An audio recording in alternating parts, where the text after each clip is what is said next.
De retour à votre émission favorite, Tout savoir. Écoutez, je me suis fait avoir durant la pause parce que M. Jean-Marc Gagnon, qui est scientifique en chef et conservateur des invertébrés au Musée canadien de la nature, me disait qu'il m'avait apporté une surprise. Donc, toute joyeuse, je dis, OK, c'est quoi? Et est-ce qu'on peut voir la surprise, en fait? Bien sûr. Il m'a dit que c'était une boîte de chocolat, mais lorsque je l'ouvre, c'est une étoile de mer. Pourquoi pas? On parle de la nature. On parle de la nature. Et c'est quoi cette étoile de mer? Est-ce qu'on pourrait en parler déjà pour commencer? Elle vient C'est d'où? un bel exemple de ce qu'on a dans nos collections. C'est une espèce qui se retrouve dans les profondeurs de la côte ouest canadienne. OK. Et on en a beaucoup dans nos collections. C'est une de nos forces. Les animaux, bon, évidemment, les invertébrés, Les invertébrés. spécialité, mais du milieu marin. On a plein d'autres choses, plein d'autres choses. Est-ce que je peux me permettre de demander, Jean-Marc, qu'est-ce qui te passionne dans ton travail quand on parle des invertébrés, quand tu fais des recherches là-dessus? C'est quoi qui te passionne? Ça fait plus de 40 ans, Eh puis il y boy. a toujours quelque chose de nouveau. Chaque jour, on apprend quelque chose de nouveau, on découvre. Impossible de se quelque lasser. Pas pour moi, en tout cas. Oui. Non, puis beaucoup de mes collègues sont comme ça, effectivement. C'est les découvertes qu'on fait, c'est ce qu'on peut présenter aux gens, l'impact qu'on peut avoir aussi, là. Et comment vous trouvez ces affaires-là? Est-ce que c'est Ben, des gens qui vous les apportent ou vous allez vraiment à la fouille? On fait un peu de tout.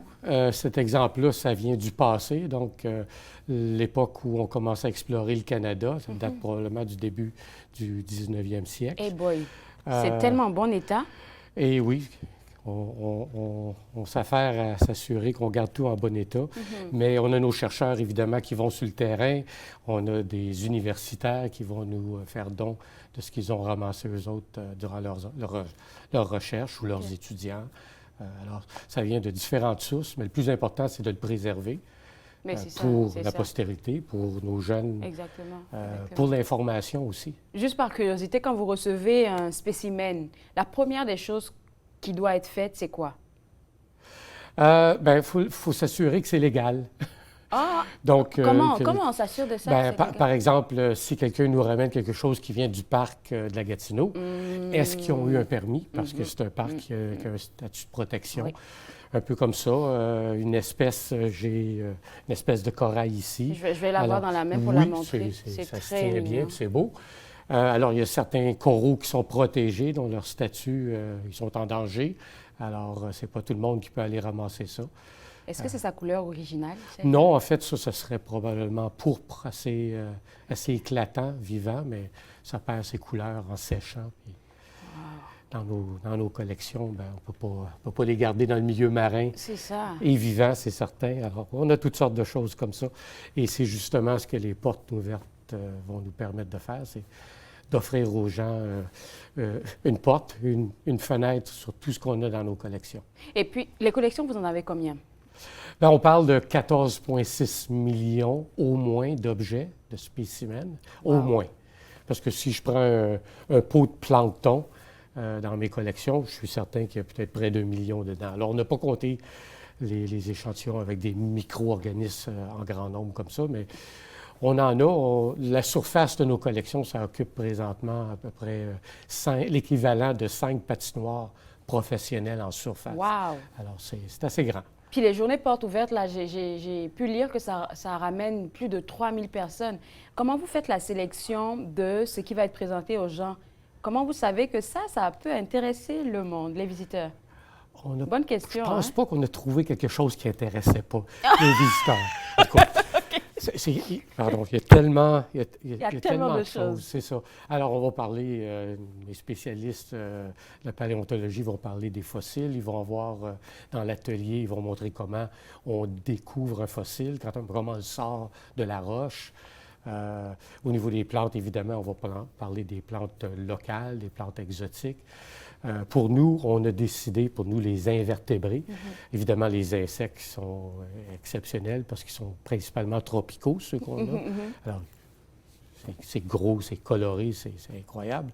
Mais du côté des invertébrés marins, on a décidé de faire un peu la connexion avec les films qui sortent.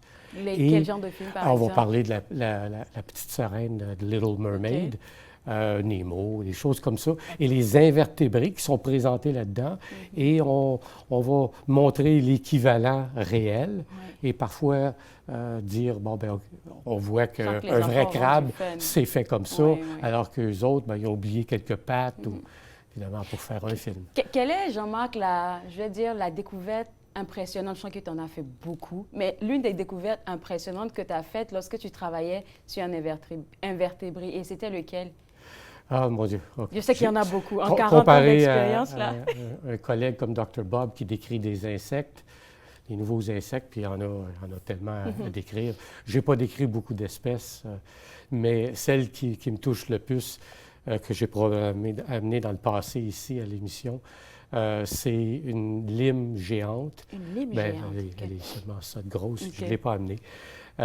Qui est un coquillage qu'on trouve en grande profondeur, à 12 000 mètres de profondeur. 1200 mètres. 12 000 mètres, c'est trop profond, là. 1200 mètres de profondeur, qui est quand même passablement. On doit envoyer des sous-marins pour aller chercher ça. Et c'est une espèce qui, maintenant, on reconnaît qu'elle se trouve tout le long de notre côte canadienne, américaine et peut-être même plus au nord. Mais il y a encore beaucoup de recherches, puis c'est ça qui est emballant. Qu'est-ce qui a intrigué là-dedans? C'est quoi la particularité de ce coquillage-là? C'est que ma première rencontre avec cette espèce-là date d'il y a plus de 30 ans, quand j'étais en train de faire mes études à Terre-Neuve. J'ai ramassé une coquille, encore une fois, en grande profondeur. Et ça a pris autant de temps que ça, 30 ans, pour réellement pouvoir dire c'est une nouvelle espèce, c'est pas l'espèce d'Europe, c'est quelque chose de nouveau qui était unique au Canada jusqu'à ce qu'on découvre évidemment que sa distribution, sa répartition est beaucoup plus grande. J'imagine les tonnes de recherches qui doivent être faites en arrière avant de se dire, OK, ça c'est une nouvelle espèce, parce qu'on veut savoir si vraiment on a attrapé la perle de la perle. Fait des comparaisons aussi avec d'autres trouvailles et tout ça. La lime géante que j'ai décrite, c'est un bel exemple parce que originalement, ma première publication disait que c'était l'espèce d'Europe. Alors que non, parce qu'elles sont tellement semblables, puis d'ailleurs, on les appelle les espèces cryptiques, parce qu'elles sont physiquement, là, elles se ressemblent beaucoup, mais quand tu fais la génétique, c'est là qu'on voit la différence. Elles sont très distantes génétiquement. Alors, beaucoup des espèces qu'on reconnaît, qu'on n'a pas encore décrit aujourd'hui, c'est souvent des espèces qui ressemblent à autre chose, mais si on regarde génétiquement, ils sont isolés et ils sont différents. Ils sont différents. Ouais. Parlons de coquillage, là, je vois un gros, je ne sais pas si je dois appeler un coquillage aussi. Oui, c'est ça, justement, oui. Je veux juste savoir qu'est-ce que c'est, et puis... Ici, c'est une espèce des tropiques. On l'appelle la trompette. Pour une bonne raison, parce que si on faisait un trou complet à son petite extrémité, on pourrait s'en servir un peu comme instrument de musique, une trompette. Il y a des dents, comme dedans, regardez à l'intérieur, là, c'est... Décoration, effectivement. Ah, c'est des décorations? Oui. Bien, l'animal vit à l'intérieur de ça, et pour une raison ou une autre, en créant sa coquille, en la secrétant, il fait ces lignes-là. Ça a une fonction, peut-être pour mieux le tenir à l'intérieur. C'est fou comment, nous, les humains, on pense qu'on est super intelligent, super créatif, mais tu te rends compte que même des petites moules comme ça, là, arrivent à faire... Voilà, ce sont des artistes en herbe. Oui. Je vais déposer ça là pour ne pas briser quoi que ce soit. On va y aller avec le deuxième qui m'intrigue un peu. Celui-là, il y en a deux. Ils sont deux, oui. C'est deux quoi? Différents, mais c'est des éponges. Puis ça, c'est une des choses qu'on va parler. Des éponges? Aux portes ouvertes, on va en parler un peu parce que qui ne connaît pas SpongeBob? J'ai compris comme des jumelles. Et donc, on veut un peu donner l'histoire des éponges synthétiques qu'on a à la maison versus des vraies éponges comme ça qui viennent de l'océan. Et pourquoi est-ce qu'on n'en retrouve plus en magasin, par exemple? Bien, parce qu'on les aurait complètement éliminés avec tout ce qu'on veut faire pour laver. Des vraies éponges qui viennent de l'eau. Wow. Les vraies éponges, originalement, viennent des océans. Il y en a de plus petites dans les lacs.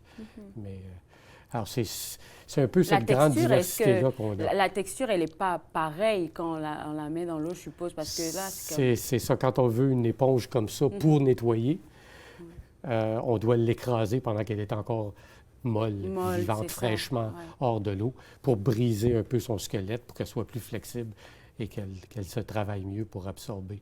Alors, finalement, nous, les humains, on fait juste des photocopies?